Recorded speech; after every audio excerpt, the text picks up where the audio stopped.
자, 인사할게요. 네, 반갑습니다. 네. 우리 지난 시간에 이제 지적 측량의 대상 정리했고요. 이제 오늘 해야 될 게 지적 측량의 절차, 지적 기준점 성과, 지적위원회 적부심사 이렇게 해서 마무리해 볼게요. 이쪽 파트에서는 따로 뭐 특별히 볼 만한 건 없습니다. 없고요. 기본적으로 지적 기준점의 종류 3가지 정도는 암기해 두셔야 됩니다. 지적 측량을 하려면 기준점이 있어야 되잖아요. 그럼 그 기준점 3가지가 지적 삼각점, 지적 삼각 보조점, 지적 도근점 이 3가지가 있다라는 거. 여기에 지적 위성 기준점 뭐가 아니다. 지적 기준점이 아니다라는 거. 3가지 기준점이 있다라는 것만 좀 주의해 두시고요. 나머지 지문들은 뭐 따로 볼 만한 건 없습니다. 넘기시면 되고요. 자, 그 다음에 이제 지적 측량의 절차인데요. 이제 절차가 근래에 좀 안 나왔어요. 안 나왔기 때문에 지적 측량 절차 파트는 여러분이 한 번 정도 정리를 꼭 좀 해둘 필요가 있다라고 말씀드리고요. 절차 파트는 조금 저랑 정리를 좀 하고 넘어가는 게 좋습니다. 저로 보면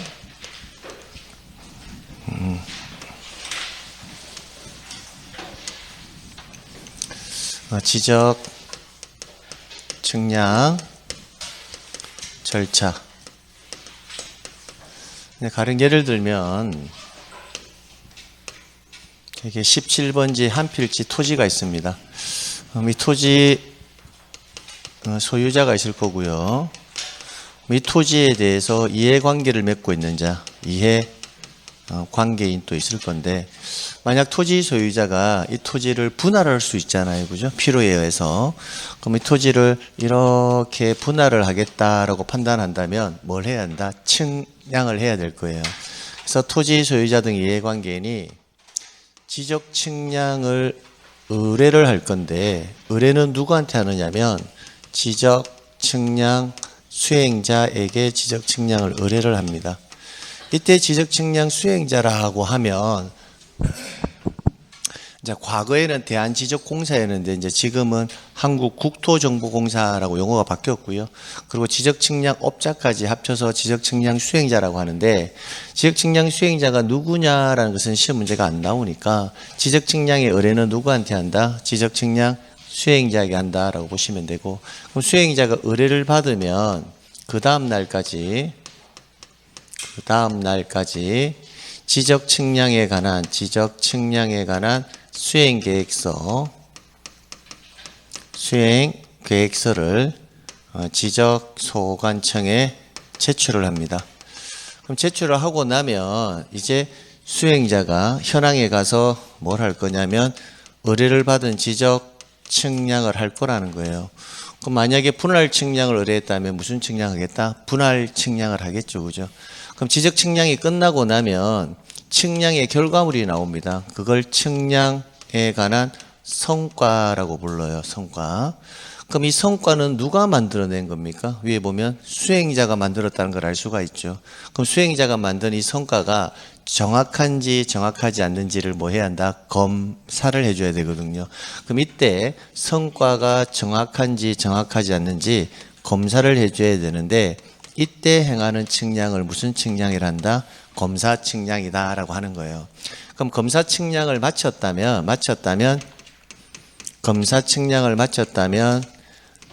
최종 단계의 도면에 등록하기 위한 예비 단계의 도면이 만들어지는데, 그 예비 단계의 도면을 측량 성과도라고 해요. 그래서 기본적인 측량 성과도는요, 뭘 마쳐야 된다? 검사 측량을 마쳐야지만 나오는 거다라고 보시면 되고요. 이때 검사 측량은 누가 하는 거냐면, 원칙은 검사 측량은 지적 소관청에서 검사를 해요. 왜냐하면 최종적으로 이 토지가 분할이 되면 분할된 토지를 관리하는 주체가 누구냐면 지적 소관청이거든요. 그러니까 소관청이 도면에 경계선을 정확하게 등록하려면 반드시 기본적으로 뭐 한다? 성과에 대한 뭐는 있어야 한다? 검사는 있어야 한다는 겁니다. 자, 근데 예외적으로 오늘 다들 왜 이렇게 진지합니까? 얼굴이 아니, 수업하는데 이렇게 부담스럽지? 아니, 눈빛이 너무 진지해요. 내가. 아니, 우리가 뭐 철학 공부하는 것도 아니고 지금. 시험 치기 위한 하나의 수단을 배우는 건데 너무 진지하니까 예, 좀 이렇게 좀 얼굴 근육을 좀 푸세요. 예. 아니 뭐 레이저 나오는 것 같아요. 가볼게요. 그래서 예외적으로 시도지사 또는 대도시 시장이 검사 측량을 하는 경우도 있습니다. 그럼 이렇게 이제 검사 측량이 맞춰지면 이 성과도가 나올 거잖아요. 그죠? 그럼 이 성과도는 맞췄다면 성과도는 지적소관청은 누구에게 발급한다? 수행자에게 발급하면 수행자가 최종적으로 누구에게? 의뢰인에게 다시 발급해준다. 이 구조예요. 그러면 토지 소유자의 입장에서 하는 거는요. 토지 소유자의 입장에서는 기본적으로 수행자에게 뭐만 하면 된다? 의뢰만 하면 된다는 거. 의뢰만 하면 최종적으로 그 결과서를 받을 거란 겁니다. 그럼 이 결과서는 분할을 해달라고 한 것이 아니라 분할 측량의 결과물을 받는 거죠. 그럼 결과물을 받았다면 토지 소유자가 분할을 할지 안 할지는 토지 소유자의 의사에 있는 것이지 측량을 의뢰해서 반드시 분할을 해야 된다는 것은 아니라는 거예요. 자, 그럼 여기에서 이제 몇 가지 이제 체크해 볼 게 있는데 이게 의뢰와 관련해서 좀 첫 번째 암기해야 될 게 있습니다. 그런데 의뢰를 하는데 지적 측량 수행자에게 의뢰를 할 수가 없는 측량이 두 개가 있어요. 그럼 여기서 알 수 있는 게 첫 번째 무슨 측량? 검사 측량은 의뢰를 해서는 안 되겠죠. 그죠? 수행자가 성과를 만들고 수행자에게 검사도 의뢰해서 측량을 한다면 말이 안 되잖아요. 그죠? 그래서 의뢰가 안 되는 거 몇 개? 두 개. 무슨 측량? 검사 측량은 의뢰가 안 되고요. 두 번째, 지난 시간에 우리가 지적 측량의 대상 총 13가지를 배웠거든요. 그 중에 지적 재조사 측량이 있었습니다. 지적 재조사 측량은 국가 사업이기 때문에 토지 소유자 등이 의뢰를 할 수 있는 측량은 아니라고요. 그래서 지적 재조사 측량 이 두 가지는 의뢰의 대상이다, 의뢰의 대상이 아니다, 의뢰 대상이 아니다라는 거예요. 그래서 지금 여기 지문들이 기본적으로 가져가야 될 1단계 지문이에요. 그럼 제가 간단하게 한번 틀린 지문을 한번 읽어볼게요. 이제 출제위원이 문제를 만들 때 지적 측량을 의뢰하고자 하는 자는 또는 토지 소유자 등 이해관계인은 지적 측량을 의뢰를 하고자 할 경우에는 수행자 또는 지적소관청에게 지적 측량을 의뢰한다. 이렇게 나오면 뭐다? X가 되겠죠. 누구한테만 의뢰한다? 수행자에게만 의뢰할 수 있어요. 그다음에 지적 측량을 의뢰하고자 하는 자는 검사 측량을 포함하여 지적 측량 수행자에게 의뢰할 수 있다. 이렇게 나와도 뭐다? X 이렇게 되겠죠. 의뢰를 받은 수행자는 그 다음 날까지 토지 이동 수행 계획서를 소관청에 제출한다. 이렇게 나오면 뭐다? X 이렇게 되겠죠. 뭐다? 지적 측량 수행 계획서 이렇게 되겠죠. 그다음에 검사 측량을 받은 측량 성과도는 소관청은 직접 의뢰인에게 발급한다. 이렇게 나오도 뭐다? X가 되겠죠. 그러니까 어떤 지문이 나올지는 알 수는 없으니까 이 절차적 순서 정도는 용어 정리와 함께 정리해 두셔야 된다고요. 두 번째, 검사 측량과 관련해서는 원칙은 누가 한다고 했죠? 지적 소관청에서 하죠. 그럼 시도지사나 대도시시장이 하는 경우가 몇 개가 있냐면 두 개가 있거든요. 그럼 그 두 개가 뭔지를 또 암기를 또 해 두셔야 되고요. 그리고 이제 이거와 관련해 가지고 검사 측량을 하는 게 원칙인데 검사 측량을 하지 않는 경우도 있습니다. 검사 측량을 하지 않는 경우도 몇 가지가 있냐면 두 가지가 있거든요. 그럼 그 두 가지가 뭔지 또 정리해 둘 필요가 있어요. 검사 측량을 하지 않는 경우 두 가지라 했잖아요. 그럼 이거 정리할 때는 어떻게 정리하시면 좋냐면 검사 측량을 왜 하는지를 알면 안 하는 경우가 뭔지를 알 수가 있어요. 검사 측량이 지금 구조를 보니까 성과도가 만들어지면 이 성과도가 최종적으로 이걸 기준으로 도면의 경계선이 뭐다? 등록이 될 거거든요. 그러면 성과도를 만드는 이유가 뭐다? 경계선을 뭐한다? 정확하게 등록하기 위해서예요. 그럼 경계선을 정확하게 등록하기 위해서 하는 게 뭐다? 검사 측량이거든요. 근데 지난 시간에 배웠던 우리가 지적 측량의 대상 총 13가지 중에서 도면의 경계선을 등록을 시킬 때는 뭐 해야 한다? 검사해야 한다는 거거든요. 근데 그럼 도면의 경계선을 등록하지 않는 측량이 있어요.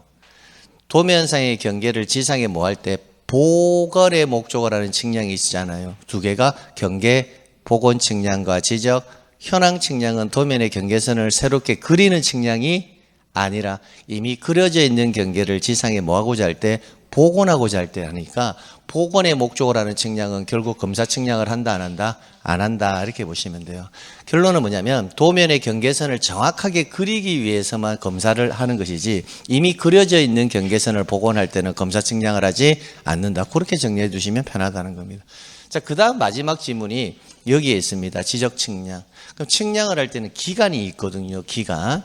그럼 지적 측량을 한다. 그럼 지적 측량을 하겠다 하면 뭐가 있다? 측량을 해야 될 뭐가 있다? 기간이 있습니다. 그럼 측량을 하고 나면 소관청에서 뭐도 해야 됩니까? 검사도 해줘야 되잖아요. 그죠? 그럼 검사할 때 검사 측량의 기간, 검사 측량에 뭐도 있을 거다? 기간도 있을 건데 지적 측량의 측량 기간은 5일로 법으로 정해져 있습니다. 검사 기간은 며칠이다? 4일 이렇게요. 그래서 우리 법 조문에는 그냥 지적 측량의 측량 기간은 5일, 검사 기간은 며칠? 4일 이렇게 규정되어 있거든요. 그런데 이때 그 아래 조항에 뭐라고 되어 있냐면 지적 기준점을 설치할 경우 이렇게 되어 있어요. 금방 뭐라고 했죠? 지적 기준점을 설치할 경우. 그럼 지적 기준점은 지적 삼각점, 지적 삼각 보조점, 지적 도근점이죠. 이 기준점 설치할 때만큼은 기간이 별도로 정해져 있다고요. 그러면 반대로 말하면 지적 기준점을 설치하는 것 제외하고 나면 다 측량 기간은 며칠이다? 5일, 검사 기간은 4일 이렇게 보면 된다고요. 그 만약의 경우에 토지 소유자 등 이해관계인이 지적 측량 수행자에게 분할 측량을 의뢰했다 이렇게 나올 수 있잖아요. 그럼 분할 측량을 의뢰했다면 측량 기간은 며칠로 해야 한다? 분할 측량을 의뢰했다. 그럼 측량해야 되잖아요. 그러면 측량 기간은 며칠? 5일, 검사 기간은 4일. 이렇게 하면 된다고요. 만약에 토지 소유자 등 이해관계인이 지적 측량 수행자에게 등록 전환 측량을 의뢰했다 이렇게 나와도 측량 기간은 5일, 검사 기간은 4일 똑같다라는 거예요. 이렇게. 자, 그러니까 이 측량을 우리는 흔히 우리가 읽을 때는 좀 구체적으로 본다면 세부 측량이라고 읽기는 읽어요. 지적 측량은 크게 기초 측량과 뭐다? 세부 측량으로 나누거든요. 기준점 설치할 때 하는 측량을 뭐라 한다? 기초 측량이라고 그래요. 그러니까 여기에 있는 측량은 기초 측량을 제외하고 나면 다 측량 기간은 며칠? 5일, 검사 기간은 4일 이렇게 보시면 돼요. 근데 만약에 출제위원이 이 세부 측량을 물어보지 않고 지적 기준점을 설치하려고 한다 이렇게 나올 수 있잖아요. 그러면 그때는 지적 기준점을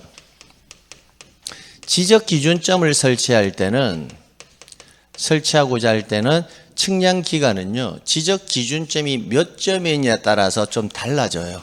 그래서 지적 기준점이 15점 이하일 때는 며칠이 걸린다? 4일이고요. 근데 이때는 검사 측량 기간은 따로 안배할 필요가 없어요. 측량 기간하고 검사 기간이 항상 같습니다. 항상 뭐 한다? 일치하거든요. 근데 세부 측량은 측량 기간 5일, 검사 기간은 며칠? 4일인데 기준점 설치하는 것은 측량 기간과 검사 기간이 뭐하다? 똑같다라는 거예요. 그러니까 4일 이거 하나만 남겨두시고 정리해 두셔도 된다는 겁니다. 그럼 15점 이하라는 의미가 뭐예요? 1점을 설치하든 2점을 설치하든 3점을 설치하든 9점을 설치하든 13점을 설치하든 15점까지는 다 측량 기간은 며칠이다? 4일, 검사 기간도 4일 이렇게 정리하시면 된다고요. 근데 만약 15점을 초과할 수도 있잖아요. 그죠? 그럼 만약에 15점을 뭐 하였다? 초과할 수도 있잖아요. 초과. 그럼 초과하면 기존 4일에다가요. 4점마다 초과되는 4점마다 1일을 뭐 해준다? 가산한다. 이렇게 보시면 된다고요. 그럼 만약에 15점까지가 4일이잖아요. 그죠? 그럼 16점이 되면요. 하나 추가되었죠. 17점은 2개, 18점은 3개, 19점은 4개. 여기까지 4점마다 며칠 가산? 1일. 그럼 16점을 설치하거나 17점을 설치하거나 18점을 설치하거나 19점까지는 기존 4일에 며칠 가산하면 된다? 1일. 그러면 만약에 시험 문제 16점을 설치한다 이렇게 나오면 며칠이다? 4일에 1일 가산해서 며칠? 5일. 검사 기간 또 5일 이렇게 해서 정리해 주시면 된다고요. 자, 그런데 그럼 이렇게 이제 법으로 정해져 있거든요. 정해져 있는데 단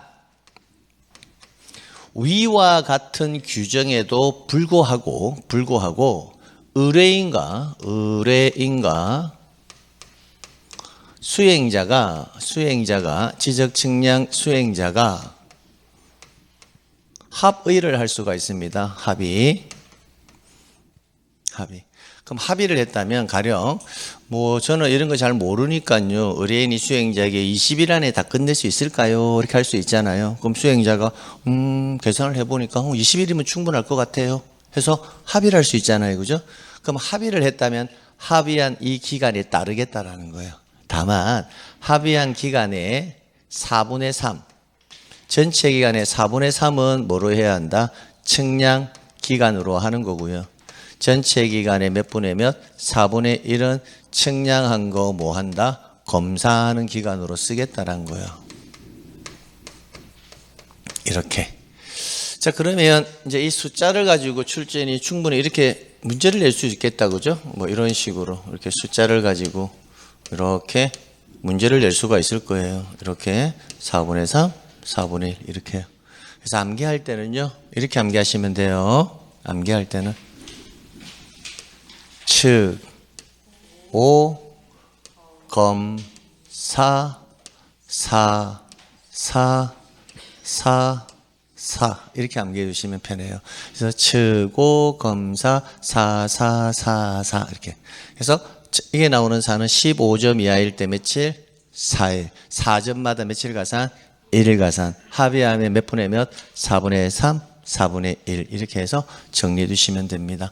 자, 그래서 올해 나올 가능성이 상당히 저는 높다라고 보고 있고요. 만약에 출제인이 낸다면 여기에 의뢰 대상 아닌 거 그 정도 기억하고 가셔야 되고, 그 다음에 여기 나와 있는 측고 검사 사 이거 나올 수 있고요. 자, 그 다음에 검사 측량의 대상이 아닌 거 몇 개? 2개 나올 수 있고요. 그 다음에 검사를 누가 하는데 지적 소관청에서 하는 게 원칙인데 누가 하는 거? 시도지사 또는 대도시시장이 검사 측량하는 경우의 수 몇 개? 2개. 요게 기본적인 내용이고, 서술형 지문으로 나올 때는 이 흰색 글자가 흘러가는 방향하고 용어 정의하고 그 정도 지문을 가지고요 낼 수 있습니다.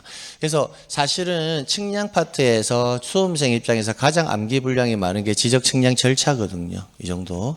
근데 지적 측량 절차가 과거에는 굉장히 자주 나오는데 요즘 너무 자주 나오다 보니까 순위가 조금 밀렸을 뿐이지 언제든지 출제가 될 수 있다라고 보시면 되겠습니다. 그래서 요 지문을 바탕으로 해서 우리가 한번 정리를 해보도록 하겠습니다. 한번 볼게요. 토지 소유자 등 이해관계인은, 토지 소유자 등 이해관계인은 지적 측량을 하여야 할 필요가 있을 때는 누구에게? 지적 측량 수행자에게 해당 지적 측량을 해야 한다? 의뢰한다라는 거. 그래서 수행자 또는 지적 소관청에 의뢰한다 이러면 틀리겠다. 그죠? 네, 두 번째, 지적 재조사 측량은 한다? 제외한다. 자, 그 다음에 이쪽에 검사 측량 또 의뢰 대상에서 한다? 제외한다. 그래서 제외되는 거 몇 개? 2개. 그래서 그게 지적 재조사 측량과 검사 측량은 의뢰 대상에서 제외된다라는 거 2개 기억해 두시고요. 자, 그 다음에 수행계획서의 제출 한번 볼게요. 수행자가 지적 측량 의뢰를 받은 때는 기간, 일자, 수수료 등을 기재한 수행계획서를 지적 측량 수행계획서를 그 다음 날까지 지적 소관청에 해야 한다? 제출하여야 한다. 그럼 제가 지금 3군데 관로 처리를 했잖아요. 요 지문 또 이렇게 한번 바꿔볼게요. 지적 측량 수행자가 지적 측량 의뢰를 받은 때는 기간, 일자, 수수 등을 기재한 토지 이용 계획 확인서를 그 다음 날까지 소관청에 제출한다. 이러면 X가 되겠죠. 그런 거. 두 번째, 수행 계획서를 3일 이내 소관청에 제출해야 한다. 이렇게 해도 X가 되겠죠. 그 다음 날까지 시도지사에게 제출해야 한다. 이렇게 나와도 X가 되겠죠. 그래서 지적법은 항상 명사에서 답이 나온다고요. 이 3가지 정확하게 해라? 암기해 두시라라는 겁니다. 자, 그 다음에 지적 측량의 측량 기간 및 측량 검사 기간 볼게요. 측량 기간은 지적 측량의 측량 기간은 며칠로 한다? 5일. 검사 기간은 며칠로 한다? 4일. 그래서 측5 검사 이렇게 암기해 두시고요. 원칙 측5 검사 이렇게 암기해 두시고 그 다음에는 뭐다? 4 이렇게 흘러가야 돼요. 15점 이하인 때에는 며칠을? 4일을. 15점을 초과할 때는 4일에 15점을 초과하는 몇 점마다? 4점마다 며칠 가산? 1일 가산. 그 다음에 위와 같은 규정에도 불구하고 의뢰인과 수행자가 서로 합의하여 따로 기간을 정할 경우는 그 기간이어야 돼. 전체 기간에 몇 분의 몇? 4분의 3은 측량기간, 4분의 1은 측량검사기간으로 본다. 그래서 세트 지문으로 다 합쳐버리면 어떻게 돼요? 측5 검사 4 이렇게요. 그럼 이거 암기해 놓고 이게 무슨 말인지 정확하게 여러분이 가져가시면 됩니다. 자, 그 다음 질문은 넘기시고요. 그 다음에 지적 측량 성과의 등재라고 되어 있는데요. 지적 측량 수행자는 지적 측량을 의뢰했을 때는 지적 측량을 실시하여 그 성과를 결정하여야 한다. 자, 측량 성과를 결정하는 주체는 누굽니까? 지적 측량 수행자죠. 그럼 성과가 결정이 되었다면 그 성과를 뭐 해야 한다? 검사를 해줘야 되잖아요. 그럼 검사는 누가 한다? 지적 소관청에서 한다고요. 소관청. 그런데 예외적으로 누가 시도지사 또는 대도시 시장이 검사하는 경우도 있다라는 겁니다. 그러면 이쪽으로 보시게 되면 원칙은 누가 하니까요? 소관청에서 하니까 소관청이 하는 것은 굳이 암기할 필요가 없잖아요. 그럼 누가 하는 걸 암기해야 한다? 시도지사 또는 대도시 시장이 검사하는 경우의 수를 암기해 두셔야 된다고요. 그게 뭐냐면 지적 삼각점 측량 성과예요. 그러면 지적 기준점의 종류를 금방 제가 몇 가지가 있다? 3가지가 있다 했거든요. 지적 삼각점, 지적 삼각 보조점, 지적 도근점. 그 3가지 중에서 지적 삼각점 측량 성과만 누가 한다? 시도지사 또는 대도시장이 하고, 그러면 삼각 보조점과 뭐는 도근점은 누가 한다? 지적 소관청에서 한다고요. 하나 기억해 두시고. 그 다음에 지적 확정 측량 성과. 지적 확정 측량 성과의 경우에는 다음 구분에 따라 검사를 받아야 한다라고 되어 있죠. 그러면 지적 확정 측량 성과는 무조건 시도지사나 대도시장이 하는 것이 아니라 일정한 조건 하에서 시도지사 또는 대도시장이 한다라는 거예요. 달리 말하면 지적 확정 측량 성과는 누가 검사할 수도 있다? 소관청에서도 검사할 수도 있다라는 거예요. 그럼 그 조건을 암기를 해놔야 되겠죠. 그럼 그 조건이 이겁니다. 국토교통부 장관이 정하여 고시하는 면적 규모 이상의 지적 확정이 있으니까 여기서 키워드가 면적 규모 뭐다? 이상의 지적 확정 측량 성과는 누가 검사를 한다? 시도지사 또는 대도시장이 검사를 한다라는 겁니다. 이렇게. 그럼 반대로 말하면 국장이 정하여 고시하는 면적 규모 미만의 지적 확정 측량 성과는 누가 한다? 지적 소관청에서 하거든요. 그러면 최종적으로 암기할 때는 어떻게 암기하는 게 맞을까요? 이걸 합치면 지적 삼각 측량 성과와 그죠? 국장이 정하여 고시하는 면적 규모보다 이상의 지적 확정 측량 성과는 누가 한다? 시도지사 또는 대도시장이 한다. 이렇게 정리해 주시면 된다고요. 그런데 이 지문이요. 한번 나올 때가 되었거든요. 나올 때가 되었는데 거의 지금 한 8, 9년 동안 안 나오고 있어요.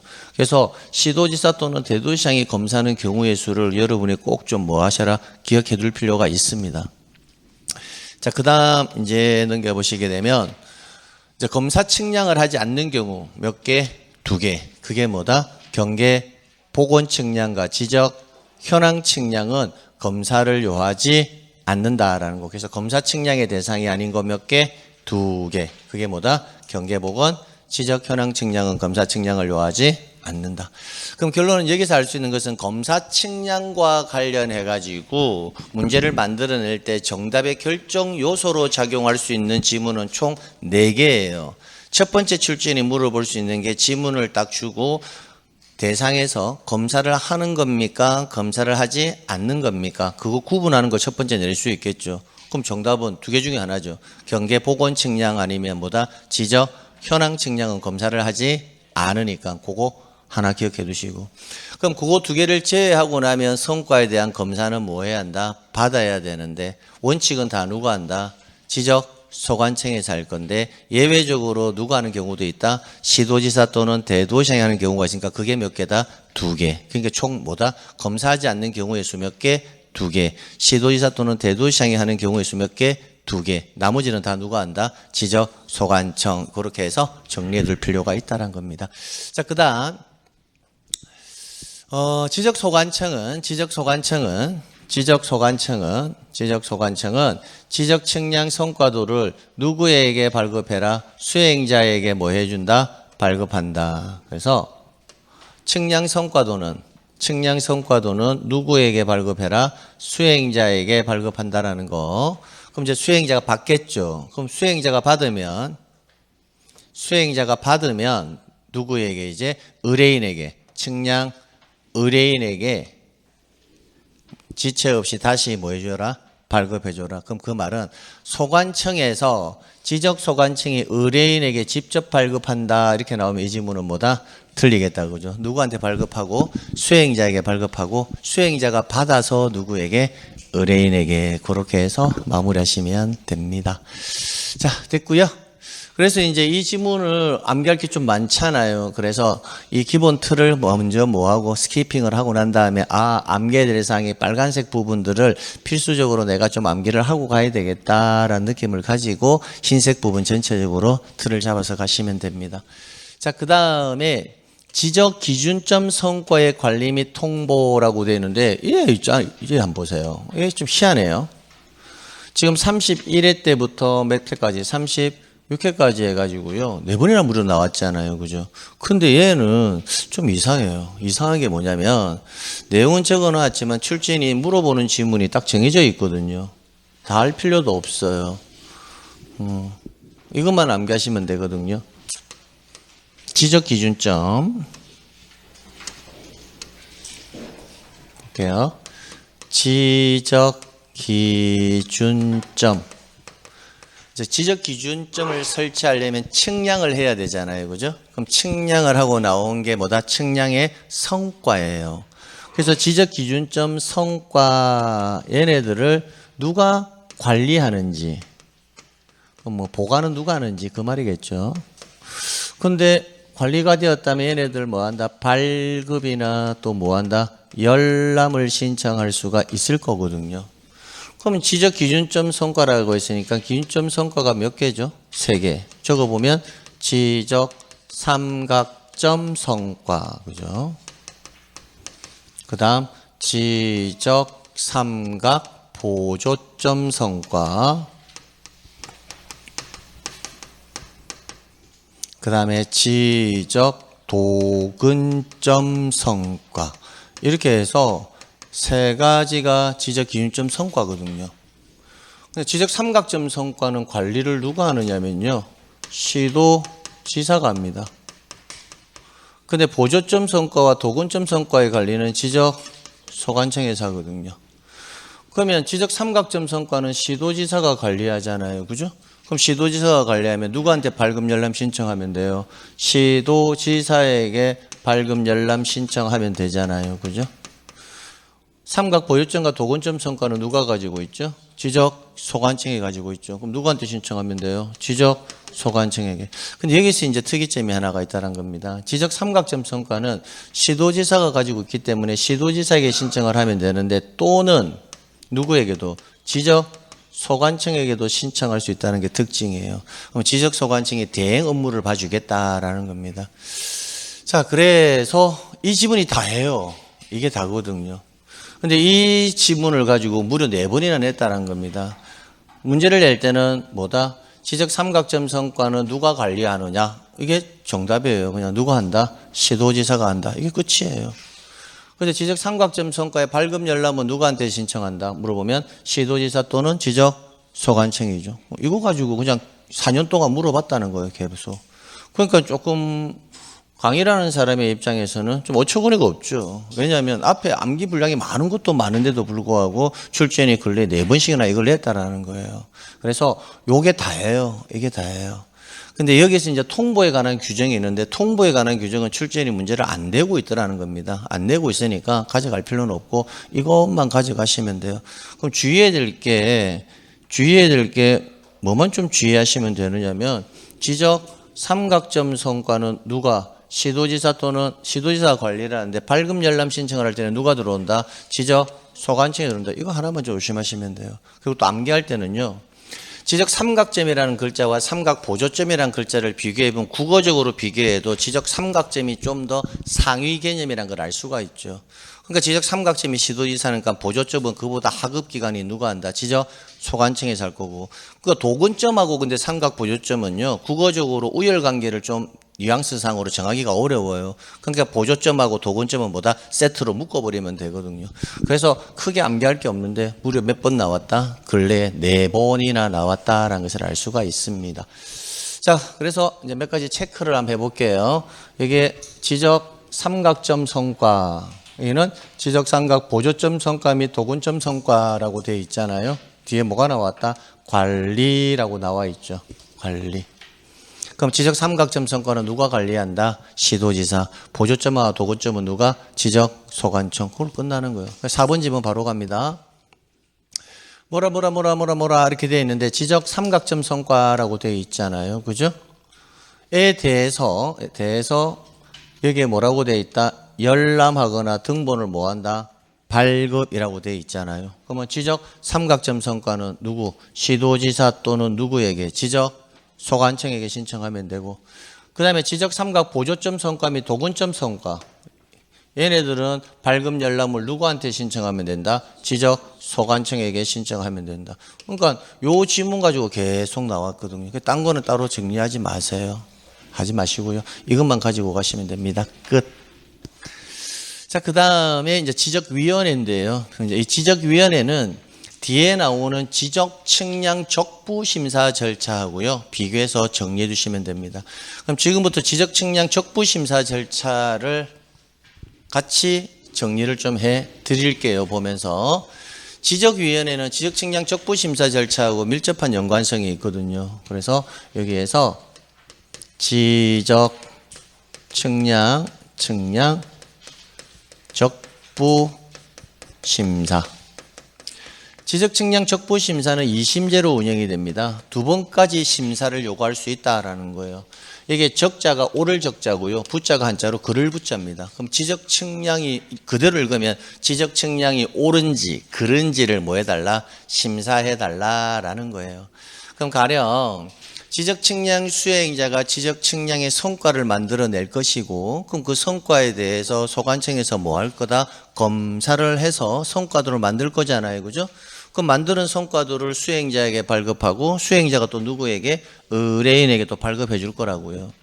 근데 의뢰인이 그 성과도를 받았는데 이거는 자기가 생각하는 결과물하고 좀 다를 수가 있잖아요. 이거 좀 잘못된 거다라고 요구할 수도 있고, 근데 지적 측량 수행자 입장에서는 그거 성과까지 다 받은 하니까 정확한 겁니다라고 할 수도 있고, 이러다 보면 당사자들 사이에 또는 수행자와 당사자들 사이에서 이해관계의 문제가 발생할 수도 있을 거라는 거예요. 그러면 성과가 옳은지 그른지를 뭐다 좀 더 제3기관에 맞춰서 확인을 한 번 더 해보자라는 게 뭐다? 지적 측량 적부 심사입니다. 정확하게 말하면 지적 측량 성과에 대해서 다툼이 있을 경우, 성과에 대해서 뭐가 있을 때 다툼이 있을 경우에 그 옳고 그름을 뭐 해달라? 심사해달라라는 절차가 지적 측량 적부 심사 절차라고요. 그러면 적부 심사 절차는요, 적부 심사를 요구할 수 있는 자는 누구다? 토지 소유자, 그다음에 이해 관계인, 그다음 지적 측량 수행자가 적부 심사를 청구할 수가 있다는 겁니다. 그럼 청구를 할 때는요, 누구를 거쳐서 청구를 해야 되냐면 시도지사를 뭐하여 거쳐 누구에게? 지방지적위원회에게 적부 심사를 청구를 합니다. 그럼 적부 심사의 청구는 누구한테 한다고요? 지방지적위원회에 하는 것이지 시도지사에게 하는 것은 아닙니다. 다만 누구를 거쳐서 가야 된다? 시도지사를 거쳐서 가기 때문에 적부심사 청구서와 지방지원에 제출했는데 거쳐서 가니까 시도지사는 일단 실무적으로 뭐는 받는다, 청구서는 받겠죠. 근데 여기서 좀 조심해야 될 게 있습니다. 우리 법조문에는요, 시도지사를 거쳐 지방지적위원회 적부심사를 청구하고, 청구서도 시도지사를 뭐하여 거쳐 지방지적위원회에 제출한다라고 되어 있거든요. 그러면 이 말은 국어적으로 봤을 때 청구와 청구서는 다 누구에게 제출한다는 겁니까? 지방지적위원회에 제출하거든요. 근데 실무적으로는 누구를 거쳐서 가니까, 시도지사를 거쳐서 가니까 시도지사가 그 내용은 본다라는 거예요. 보면서 이게 정확한지 정확하지 않은지, 들어갈 서면 들어왔는지 안 들어온지를 뭐한다? 시도지사가 뭐하겠다? 한번 걸러주겠다라는 거예요. 그래서 시도지사는, 회부를 받은 시도지사는 며칠 이내, 30일 이내 일정한 사항을 조사해서 지방지적위원회에 뭐한다? 송부해 줍니다. 받아가지고. 근데 실질적으로 누가 다 받는다는 거, 청구서는 시도지사가 받는다는 거죠. 근데 법조문상으로 우리는 공부를 해야 되니까 시도지사를 거쳐 지방지적위원회에 청구서를 제출한다. 이렇게는 정리를 하셔야 된다는 겁니다. 그러면 30일 이내 지방지적위원회에 회부를 하게 되면요, 지방지적위원회에서는 60일 이내 뭘 해야 한다? 심의 의결을 해야 됩니다. 단 부득이한 경우에 있어서는 1차에 한해서 뭐가 가능하다? 연장이 가능한데 그 연장 기간은 딱 한 번만 가능합니다. 31일 이내에서 딱 한 번만 가능하다라는 거. 그럼 기본적으로는 60일 이내 심의 의결이 끝나야 된다는 거죠. 그럼 심의 의결이 끝나면 지방지적위원회는 지체 없이 누구에게? 시도지사에게 송부를 해주면 시도지사는 받은 날로부터, 송부 받은 날로부터 며칠 이내, 7일 이내 적부심사 청구인 및 이해 관계인에게 지방지적인의 의결 결과를 보내준다는 겁니다. 그럼 일단 여기까지요. 여기까지의 흐름을 여러분이 일단 좀 암기를 해두세요. 이때 시험에서 출제인이 좋아하는 것은 숫자를 좋아해요. 숫자를. 30일, 60일, 며칠? 30일, 지체 없이 7일 이내. 이 숫자를 좋아하는데 절차적 순서도 물어보거든요. 그럼 이렇게 지적 측량 성과에 대해서 다툼이 있다라고 판단한 자는 지적 소관청을 거쳐 지방지적위원회에 청구해야 한다. 이렇게 나오면 뭐다? X 이렇게 되겠죠.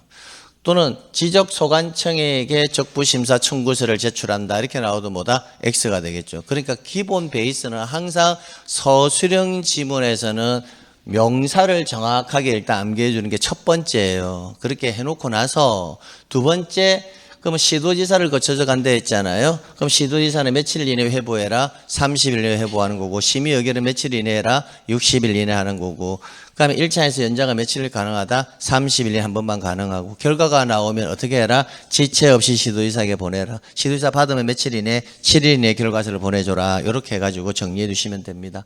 자, 그런데, 자, 그럼 그 다음 순서는요. 자, 그럼 그 다음 순서는 이제 또 서술형 지문인데 이거는 조금만 생각을 해보면 돼요. 그럼 청구인 및 이해관계인이 받을 거잖아요. 적부심사를 청구를 했는데 받았잖아요. 그죠? 그럼 받으면 청구인이 판단할 수 있는 경우의 수는 두 가지예요. 승복할 수도 있고 뭐다? 불복할 수도 있고. 왜? 이심제라고 했으니까. 그럼 승복할 수도 있고 불복할 수도 있는데 승복했다 하면 뭐한다? 게임은 끝나는 거죠. 그럼 끝났으니까 이때는 누가? 시도지사는요. 누구에게? 지적소관청에게 지방지적위원회 의결 결과서, 지방지적위원회 의결서 사본을 누구에게? 지적소관청에게 보내준다고요. 그러면 지적소관청이 지방지적위원회 의결서 사본을 받겠죠. 그럼 그 내용이 성과에 다툼이 있을 경우에 지방지적위원회에서 다툼이 있는 성과가 A였는데 심의 의결해 보니까 조금 오류가 있을 수도 있잖아요. 그래서 A-로 의결을 할 수 있죠. 그럼 다 승복을 했죠. 그럼 A-로 소관청은 다시 수정해야 된다, 안 해야 된다? 해야 되겠죠. 이때 이 수정을 뭐로 한다? 직권으로 이를 수정하거나 정정을 한다라는 겁니다. 그래서 우리가 직권정정 사유 9가지를 여러분이 암기하고 계실 겁니다. 다르게 잘못 들어가는 글자가 몇 번? 6번. 그럼 다르게 잘못이 들어가지 않는 경우의 수가 3가지가 있거든요. 토지 하필 제한 규정을 위반하여 하나, 등록전환에 있어서 오차 허용 범위를 뭐할 때? 초과할 때. 마지막 하나가 적부심사 의결서 사본을 송부받은 이라고 읽었거든요. 그게 이거예요. 시도지사로부터 지방지적위원회 의결서 사본을 송부받은 지적소관청은 그 의결서 내용대로 직권으로 뭐한다? 이를 정정한다 이거거든요. 이때 소관청은 해당 내용을 어떻게 한다? 직권으로 정정한다 이거라고요. 자, 그러면 지금 우리가 본 경우의 수는 뭡니까? 승복한 경우의 수를 본 거잖아요. 그죠? 그런데 불복할 수도 있잖아요. 그럼 불복을 하게 되면 청구미 예관계는 통지받은 날로부터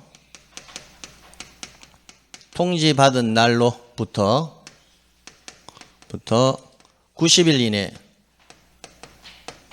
이내 뭘 청구할 수 있다? 재심사를 청구할 수가 있습니다. 그러면 이 내용을 본다면 자, 흐름상 이 내용을 본다면 시도지사가 지적소관청에 지방지적위원회 의결서를 보내준다고 했잖아요. 됐죠? 그러면 승복할 거냐 불복할 거냐의 최종 기간은 총 며칠이라는 걸 알 수가 있습니까? 90일이라는 것을 알 수가 있죠. 이해갑니까? 승복을 하든 불복을 하든 90일 안에 끝나잖아요. 그러면 90일 동안 아무런 이의 제기가 없으면 뭐한다? 승복한 것으로 보겠다는 거죠.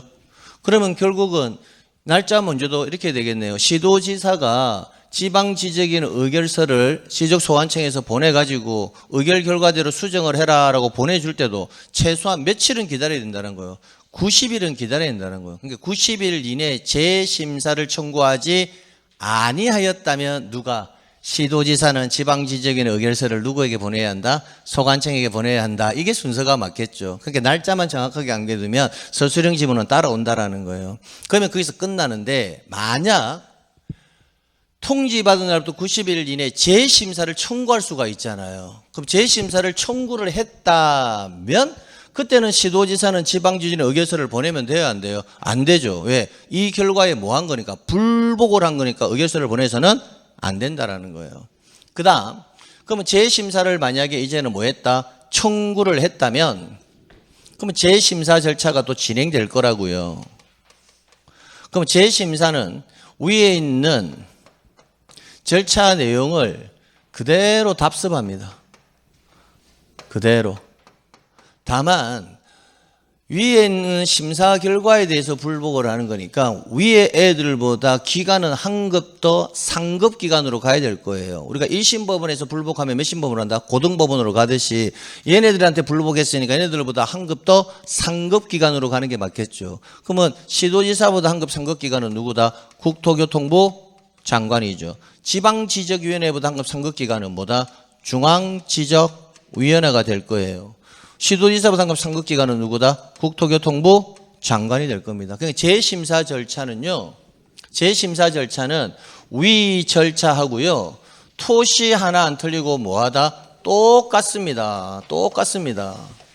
그런데 2심제니까 여기서 클리어. 재심사는 될 수는 없겠죠. 여기서 끝난다라는 거예요. 그러면 재심사는 여러분이 봤을 때 따로 암기할 필요가 없다라는 거죠. 그래서 실제 시험장에 따라서 문제를 풀어낼 때는 주의해야 될 게 뭐냐? 적부 심사를 물어보는 것인지 적부 재심사를 물어보는 거지만 지문에서 좀 주의하시면 되고 재심사가 나왔을 때는 적부 심사 절차보다 한 급 더 뭐로 보면 된다? 상급 기관으로 정리를 해가지고 보면 된다고요. 그럼 재심사를 볼까요? 재심사는 누구를 거쳐? 국장을 거쳐 누구에게? 중앙지적위원회 청구를 하는데 국장은 며칠 이내 회부해야 한다? 30일 이내. 중앙지는 며칠 이내 심의 의결해야 한다? 90일 이내. 단 1차에서 연장이 가능한데 며칠 이내? 30일. 심의 의결 결과를 어떻게 지체 없이 누구에게 보내고? 국장에게. 국장을 받으면 며칠 이내? 7일 이내 청구 및 예관계인에게 뭐해라? 통지. 이러면 끝난다고요. 그러니까 재심사 절차는 따로 암기할 필요가 없다라고요. 근데 여기서 딱 차이점 하나가 있다는 겁니다. 그 차이점은 이제 암기하셔야 돼요. 위 경우와 똑같이 간다면 여기서는 더 이상 불복을 할 수가 없죠. 청구인 및 이해관계인이. 그러면 이때는 누가 국장이 누구에게 지적소관청에게 중앙지적위원회 의결서를 보내줘야 될 거거든요.